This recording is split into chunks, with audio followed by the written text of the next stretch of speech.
أعوذ بالله من الشيطان الرجيم. میں بنا کسی تاخیر مبلغین کی طرف اپنا رخ کرتا ہوں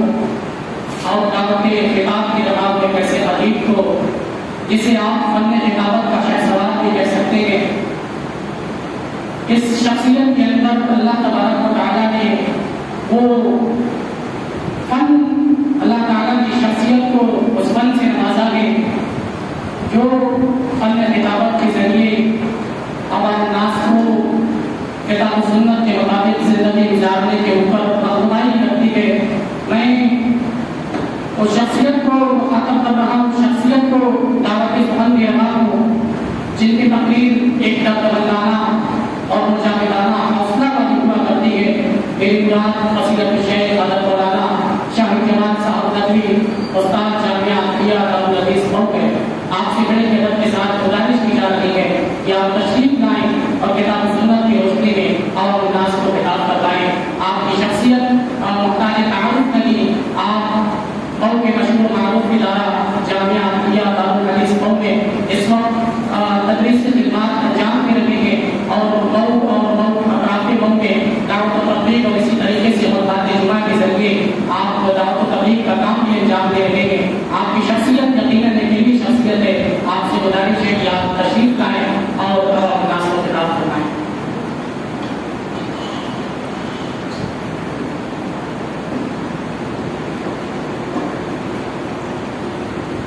السلام علیکم ورحمۃ اللہ وبرکاتہ.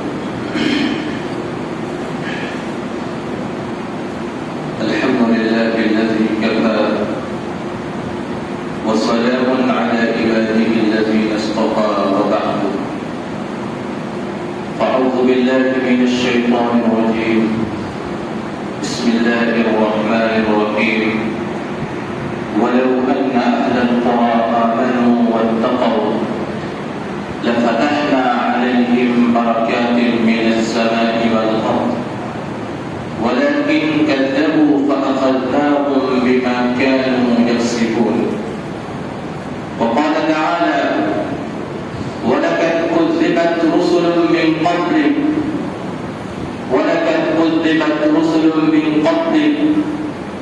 حتى ظنوا أنهم قد كذبوا حتى أتاهم نصرنا ولا مبدل لكلمات الله ولقد جاءك من نبأ المرسلين. رب اشرح لي صدري ويسر لي أمري واحلل عقدة من لساني يفقهوا قولي. سبحانك لا علم لنا إلا ما علمتنا إنك أنت العليم الحكيم. عزیزان گرامی قدر، نوجوان دوستوں، انسانوں کی اس زندگی کے بارے میں اللہ تعالیٰ کی یہ سنت جاریہ اور اس کا یہ اصول ہے کہ اللہ تعالیٰ اپنے بندوں کو اور انسانوں کو دنیا کی زندگی میں مختلف طریقوں سے آزماتا ہے. اللہ تعالیٰ کی یہ آزمائشیں اس لیے ہوتی ہیں تاکہ بندوں کے صبر و ثبات کا، ان کے ایمان اور استقامت کا امتحان لیا جائے. یہ آزمائشیں کبھی آسمانی بلاؤں اور مصیبتوں کی صورت میں آتی ہیں، کبھی طوفان اور سیلاب کی صورت میں، کبھی وباؤں اور امراض کی صورت میں، کبھی کفر کی جانب سے فکری یلغار کی صورت میں، کبھی اجتماعی تشدد اور ماب لنچنگ کی صورت میں، کبھی فقر و فاقہ اور غربت و افلاس کی صورت میں، کبھی قحط ساری اور زبرہارے کی صورت میں. مختلف قسم سے اللہ تعالیٰ انسانوں کے ایمان کا، ان کے صبر کا امتحان لیتا ہے. اللہ تعالیٰ نے قرآن مجید کے اندر سورۃ البقرہ کے اندر ارشاد فرمایا وَلَنَبْلُوَنَّكُمْ بِشَيْءٍ مِّنَ الْخَوْفِ وَالْجُوعِ وَنَقْصٍ مِّنَ الْأَمْوَالِ وَالْأَنفُسِ وَالثَّمَرَاتِ وَبَشِّرِ الصَّابِرِينَ. اے مسلمانوں، اے انسانوں، ہم تمہیں آزمائیں گے،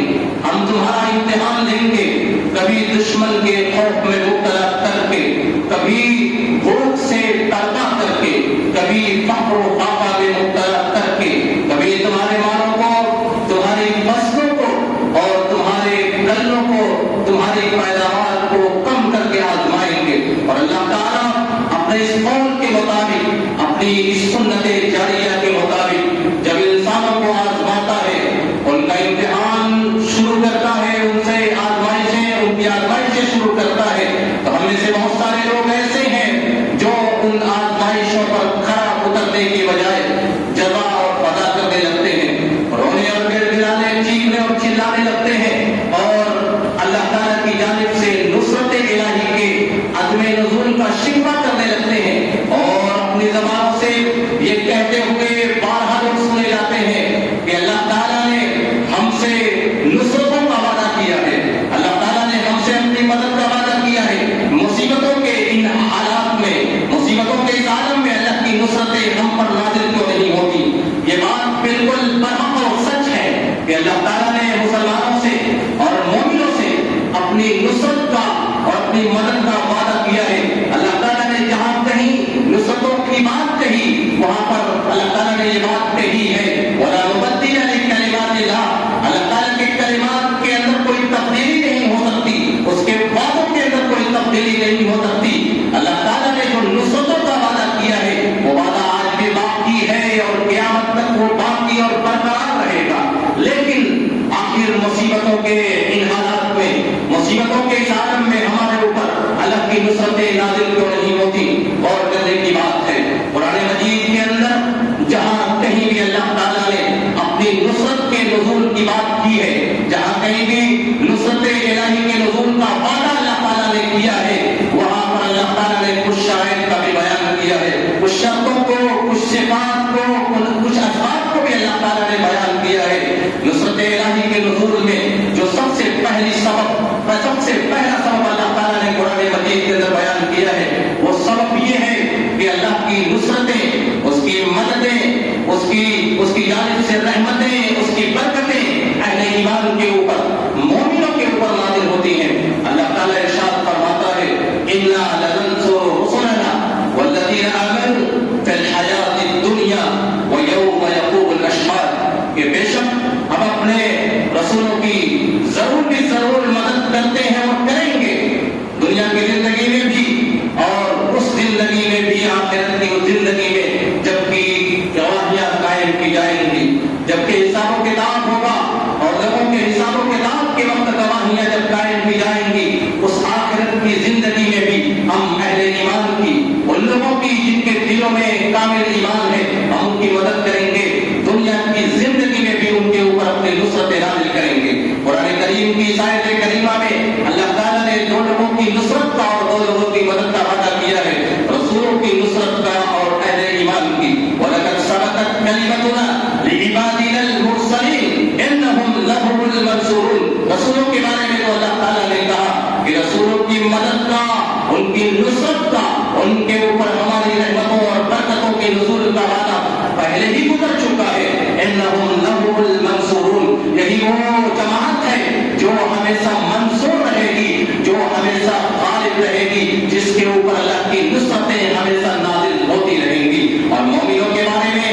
اللہ تعالیٰ نے ارشاد فرمایا، وَكَانَ حَقًّا عَلَيْنَا نَصْرُ الْمُؤْمِنِينَ، کہ مسلمانوں کی مدد کرنا ہمارے لیے واجب، ہمارے لیے لازم اور ضروری ہے۔ قرآن مجید کی آیات میں آپ غور کریں تو اللہ تعالیٰ نے بڑے واضح انداز میں یہ بات بیان کی ہے کہ اللہ کی نصرتیں مشکل حالات میں، مصیبتوں کے عالم میں، تکالیف اور پریشانیوں کے عالم میں، وباؤں، امراض اور طوفانوں اور سیلابوں کے اس عالم میں اللہ کی نصرتیں اہل ایمان کے اوپر نازل ہوتی ہیں، ان اہل ایمان کے اوپر جن کے دلوں میں کامل اور مکمل ایمان ہو، جو اللہ کی ذات کے اوپر، اس کی صفات کے اوپر، اس کے رسولوں کے اوپر، اس کی کتابوں کے اوپر، تقدیر کے خیر اور شر ہونے کے اوپر، جو آخرت کے اوپر کامل اور مکمل ایمان رکھتے ہو، اور وہ ایمان جو نبی مکرم صحابہ کرام کے دلوں میں تھا، وہی ایمان تو قابل معیار ہے۔ فَإِنْ آمَنُوا بِمِثْلِ مَا آمَنْتُمْ بِهِ فَقَدِ اهْتَدَوْا، اگر تم نے ایمان قبول کیا اس طریقے سے، اس طریقے سے نبی مکرم صلی اللہ علیہ وسلم کے صحابہ نے ایمان قبول کیا، جس طریقے سے نبی مکرم صلی اللہ علیہ وسلم کے صحابہ کرام نے ایمان قبول کیا ہے، اگر تم نے اسی انداز سے، اسی طرح سے ایمان قبول کیا ہے تو تم ہدایت یاب ہو، تم رحمت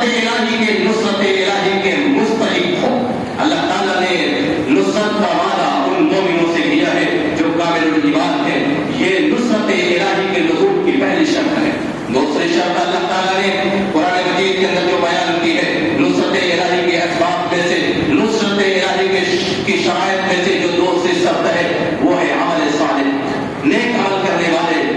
لوگوں کے اوپر، صالحین کے اوپر، جو فرائض اور واجبات کی پابندی کرتے ہیں، جو لوگ انسانیت کی خدمت کرتے ہیں، اللہ تعالیٰ کی نصرتیں ایسے نیک اور صالح افراد کے اوپر نازل ہوتی ہیں۔ اللہ تعالیٰ نے وعدہ کرتے ہوئے ارشاد فرمایا وعد اللہ الذین آمنوا منکم وعملوا الصالحات ليستخلفنهم في الارض كما استخلف الذین من قبلهم۔ اللہ تعالیٰ کا یہ وعدہ ہے اہل ایمان سے، اللہ تعالیٰ کا یہ وعدہ ہے ان لوگوں سے جو نیک عمل کرنے والے ہیں، ليستخلفنهم في الارض، اللہ تعالیٰ انہیں زمین میں خلافت اور حکمرانیاں نصیب فرمائے گا، كما استخلف الذین من قبلهم، جیسا کہ اللہ تعالیٰ نے تم سے پہلے اور ان سے پہلے لوگوں کو اللہ تعالیٰ نے حکمرانیاں نصیب فرمائی تھی، اور پھر اس کے بعد اس کے ساتھ ساتھ نیک عمل کرنے والوں کے لیے اللہ تعالیٰ نے کہا کہ اللہ تعالیٰ ان کے دین کو، ان کے ملکوں، ان کے شہروں، ان کے قلوب، ان کے اذہان کے اندر مضبوط فرمائے گا، اور پھر دنیا اور دنیا کی ساری نعمتیں ان کے اوپر نچھاور کر دے گا۔ اللہ تعالیٰ کا وعدہ ہے وعد اللہ الذین آمنوا منکم ليستخلفنهم في الارض، اللہ تعالیٰ کا یہ وعدہ ہے ان لوگوں سے جنہوں نے ایمان قبول کیا، ایمان کے ساتھ ساتھ جو عمل صالح کرنے والے ہیں، نیک عمل کرنے والے ہیں، اللہ تعالیٰ ان سے وعدہ کرتا ہے کہ ہماری نصرتیں، ہماری رحمتیں، ہماری برکتیں ایسے نیک افراد، ایسے صالحین کے ساتھ ہوں گی۔ تیسری شرط جو اللہ تعالیٰ نے نصرت کے اسباب میں اور نصرت کے شرائط میں بیان کی ہے، تیسری شرط تقویٰ ہے۔ اللہ تعالیٰ نے ارشاد فرمایا عذابی اعذب به من اشاء ورحمتی وسعت كل شيء فسأكتبها للذین يتقون،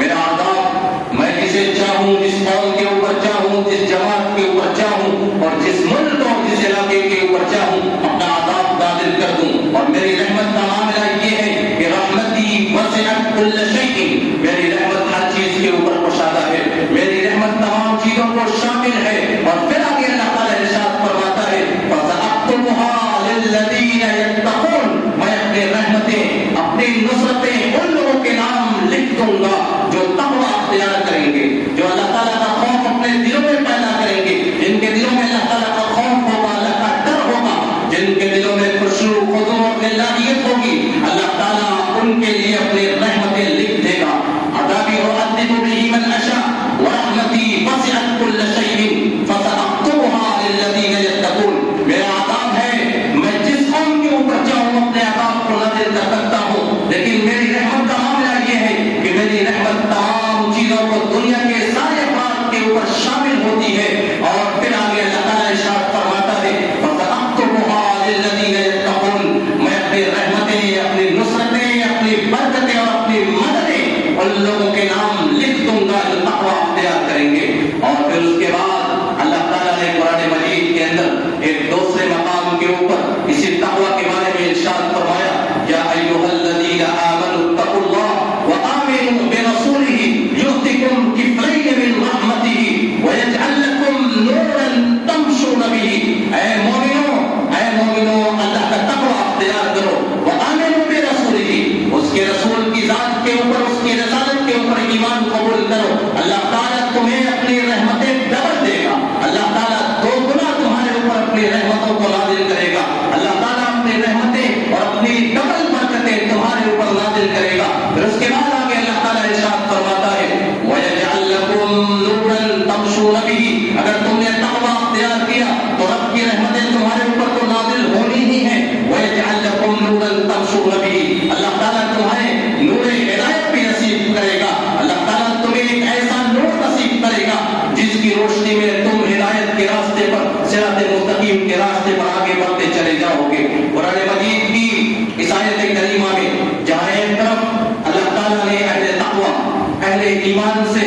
اپنی رحمتوں کا وعدہ کیا ہے اور ڈبل رحمتوں کا وعدہ کیا، وہیں پر اللہ تعالیٰ نے یہ بات بھی بیان کی ہے کہ ہم ان کے لیے نور بنائیں گے، ایک ایسا نور جس کی روشنی میں وہ صراط مستقیم پر چلتے ہوئے آگے بڑھتے جائیں گے۔ یہاں پر نور سے مراد نور ہدایت بھی ہو سکتا ہے۔ اللہ تعالیٰ کفر کی تاریکیوں میں، شرک کی تاریکیوں میں، کفر، ضلالت اور بدعت کی تاریکیوں میں اہل تقویٰ متقی بندوں کو ایسا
تاریخیوں میں عطا کیا تھا. اٹھائیے صحیح البخاری جلد اول کتاب المناقب کی ایک حدیث اور حدیث کے راوی حضرت انس بن مالک رضی اللہ تعالی عنہ ہے. حضرت انس بن مالک فرماتے ہیں کہ ان رجلین من اصحاب النبی صلی اللہ علیہ وسلم خرجا من عند النبی صلی اللہ علیہ وسلم فی لیلۃ مظلمہ. نبی مکرم صلی اللہ علیہ وسلم کے دو صحابہ کرام اللہ کے رسول صلی اللہ علیہ وسلم کے پاس سے عشاء کی نماز کے بعد رات کی تاریکیوں میں دربار رسالت سے آپ کے دربار سے نکلتے ہیں. وہ دو صحابی کون تھے؟ مسند احمد اور مستدرک حاکم کی روایت میں آتا ہے وہ دو صحابی ان دونوں صحابہ کرام میں سے ایک صحابی حضرت حسین بن حضیر اور دوسرے صحابی حضرت عباد بن بشر تھے. یہ دونوں صحابہ کرام جب رات کی تاریکیوں میں نبی مکرم صلی اللہ علیہ وسلم کے دربار سے نکلتے ہیں اور اپنے گھروں کی جانب روانہ ہوتے ہیں تو روایت کے الفاظ ہیں کہ ان کے آگے آگے اللہ تعالیٰ نے روشنی پیدا کی. وہ روشنی کس طریقے سے پیدا ہوئی تھی؟ مصنف عبد الرزاق کی روایت میں آتا ہے کہ ان میں سے ایک کی لاٹھی میں روشنی پیدا ہو گئی. جعل لکم نورا تمشون بہ. اللہ تعالیٰ مومنوں کو اپنے متقی بندوں کو اپنی نصرتوں کے ساتھ ساتھ اپنی ڈبل رحمتوں کے ساتھ ساتھ ایسا نور ایسا حقیقی نور عطا فرمائے گا کہ رات کی تاریکیوں میں شرک کی تاریکیوں میں وہ اپنے راستے پر آگے بڑھتے چلے جائیں گے. چنانچہ مصنف عبد الرزاق کی روایت کے اندر آتا ہے کہ حضرت حسین بن حضیر اور حضرت عباد بن بشر ان دونوں میں سے ایک کی لاٹھی روشن ہو جاتی ہے. لاٹھی کے اندر نور پیدا ہو جاتا ہے اور پھر اس کے بعد یہ دونوں اپنا راستہ طے کرتے ہیں. جہاں سے دونوں کا راستہ جدا ہوتا ہے مصنف عبد الرزاق کی روایت میں آتا ہے دونوں کی لاٹھیوں میں روشنی پیدا ہو جاتی ہے اور پھر اس کے بعد یہ دونوں صحابہ کرام اپنے گھروں کو روانہ ہو جاتے ہیں. وَيَجْعَلْ لَكُمْ نُورًا تَمْشُونَ بِهِ. اللہ تعالیٰ متقی بندوں کو جہاں ایک طرف اہل ایمان اور اہل تقویٰ کو جہاں ایک طرف اپنی نصرتیں اور نصرتوں سے نوازتا ہے وہیں پر اللہ تعالیٰ ان کے لیے نور ہدایت بھی تیار کر رکھا ہے. اللہ تعالیٰ نے ان کو حقیقی نور بھی عطا کرتا ہے. اس کے ساتھ ساتھ اللہ تعالیٰ نے چوتھی شرط جو نصرتوں کے نزول کی بیان کی ہے اللہ تعالیٰ کے نصرت کا حقدار بننے کے لیے قرآن کریم کے اندر اللہ تعالیٰ نے جو چوتھی شرط بیان کی ہے وہ چوتھی شرط یہ ہے کہ اللہ کی نصرتیں اس کی رحمتیں اس کی برکتیں صبر کرنے والوں کے اوپر نازل ہوتی ہیں. غزوہ بدر کے موقع پر جب نبی مکرم صلی اللہ علیہ وسلم نے اپنے صحابہ کرام سے کہا أَلَمْ يَكْفِيكُمْ أَن يُمِدَّكُمْ رَبُّكُمْ بِثَلَاثَةِ آلَافٍ مِّنَ الْمَلَائِكَةِ مُنزَلِينَ کہ بدر کے اس جنگ میں کیا تمہارے لیے یہ کافی نہیں ہے کہ اللہ کی جانب سے 3000 فرشتوں کی جماعت جہاد کے اس میدان میں کافروں سے لڑنے کے لیے نازل ہوگی. پھر اس کے بعد آگے اللہ تعالیٰ نے مزید بیان فرمایا کہ 3000 فرشتوں کے نزول کا وعدہ ہے. اس کے ساتھ ساتھ اللہ تعالیٰ نے وعدہ فرمایا بَلَئِن تَصْبِرُوا وَتَتَّقُوا وَيَأْتُوكُم مِّن فَوْرِهِمْ هَٰذَا يُمْدِدْكُمْ رَبُّكُم بِخَمْسَةِ آلَافٍ مِّنَ الْمَلَائِكَةِ مُصَوِّمِينَ. کہا اے مومنوں اے مسلمانوں اگر تم نے بدر کے اس میدان کے اندر صبر سے کام لیا اگر تم نے صبر اور تقویٰ سے کام لیا تو اللہ تعالیٰ 3000 فرشتوں کے بجائے 5000 فرشتوں کو اس بدر کے میدان میں تمہاری نصرت کے لیے اور تمہاری مدد کے لیے نازل فرمائے گا. صرف صبر کا یہ بدلہ اللہ تعالیٰ بیان فرماتا ہے کہ اگر تم نے صبر کیا تو 3000 کا وعدہ تو ہمارا گزر چکا ہے. ہم نے پہلے ہی 3000 فرشتوں کے نزول کا وعدہ کیا ہے. بَلَئِن تَصْبِرُوا وَتَتَّقُوا وَيَأْتُوكُم مِّن فَوْرِهِمْ هَٰذَا. اگر تم نے صبر سے کام لیا اور دشمن کی فوج نے اسی وقت اگر تمہارے اوپر حملہ کر دیا تو پھر اللہ تعالیٰ اپنی جانب سے آسمان سے 5000 فرشتوں کو تمہاری مدد کے لیے نازل فرمائے گا. بعض مرتبہ ایسا ہوتا ہے کہ بندہ اللہ کی رحمتوں کا اس کی نصرتوں کا حقدار اس وقت بنتا ہے جبکہ اس کا ایمان کامل ہو جبکہ وہ نیک عمل کرنے والا ہو جبکہ وہ تقویٰ کے اعلیٰ درجے پر فائز ہو جبکہ وہ صبر کے بالکل کمال کے درجے کو پہنچ رہا ہو اور دلیل یہ ہو کہ اس کے صبر کا پیمانہ چھلک جائے. تب ایسے حالات میں جبکہ بندہ صبر کرتے کرتے اس کے صبر صبر کا کمال زوال کی طرف جانے لگے، جبکہ صبر کا پیمانہ لبریز ہونے لگے، اس وقت اس آخری عالم میں اللہ تعالیٰ کی نصرتیں آتی ہیں۔ اللہ تعالیٰ نے قرآن مجید کے اندر ارشاد فرمایا حتیٰ اذا استيأس الرسل وظنوا انهم قد كذبوا جاءهم نصرنا۔ اللہ تعالیٰ ارشاد فرماتا ہے یہاں تک کہ جب رسول مایوس ہو چکے تھے اور ان کو یہ گمان ہو چکا تھا کہ اب مومنین بھی ان کو جھٹلا دیں گے اور مومنین بھی یہ بات کہہ دیں گے کہ آپ نے نصرتوں کے نزول کا جو وعدہ کیا تھا وہ وعدہ تو جھوٹا نکلا، دنیا کی اس زندگی میں ہمارے اوپر اللہ کی نصرت نہیں نازل ہو رہی ہے۔ حتیٰ اذا استيأس الرسل وظنوا انهم قد كذبوا جاءهم نصرنا، جب رسول بالکل مایوس ہو چکے تھے اور قریب یہ تھا کہ مومنین کی جانب سے ان رسولوں کو جھٹلا دیا جائے، قریب یہ تھا کہ ان کے صبر کا پیمانہ لبریز ہو جائے، ان کے صبر کا کمال زوال کی طرف جانے لگے، ایسے موقع پر اللہ تعالیٰ ارشاد فرماتا ہے اتاہم نصرنا، ایسے حالات میں ہماری مدد آتی ہے جب بندہ صبر کے بالکل آخری قدار کے اوپر موجود ہوتا ہے اور قریب یہ ہوتا ہے کہ اس کے صبر کا باندھ ٹوٹ جائے گا، اس کے صبر کا پیمانہ لبریز ہو جائے گا اور لبریز ہو کے چھلک جائے گا، اللہ تعالیٰ کی نصرتیں اس کی مددیں ایسے حالات میں مومن پر نازل ہو جاتی ہیں۔ اس پوری تفصیل سے آپ اندازہ لگا سکتے ہیں کہ اللہ تعالیٰ نے قرآن کریم کے اندر جہاں کہیں بھی اپنی رحمت کے نزول کا وعدہ کیا ہے، جہاں کہیں بھی اپنے نصرت کے نزول کا، اپنی نصرتوں کا وعدہ کیا ہے، جہاں کہیں بھی اپنی برکتوں کے نزول کا وعدہ کیا ہے، اللہ تعالیٰ نے وہاں ایمان کی شرط بیان کی ہے، اللہ تعالیٰ نے وہاں نیک عمل کی شرط کو بیان کیا ہے، اللہ تعالیٰ نے وہاں پر تقوی کی شرط کو بیان کیا ہے، اللہ تعالیٰ نے وہاں صبر کی شرط کو بیان کیا ہے۔ بنو اسرائیل حضرت موسیٰ علیہ السلام کے زمانے میں جب اللہ تعالیٰ نے حضرت موسیٰ علیہ السلام کی قوم بنو اسرائیل کو فرعون کے ظلم سے نجات دیا اور فرعون اور اس کی پوری قوم کو، اس کی پوری فوج کو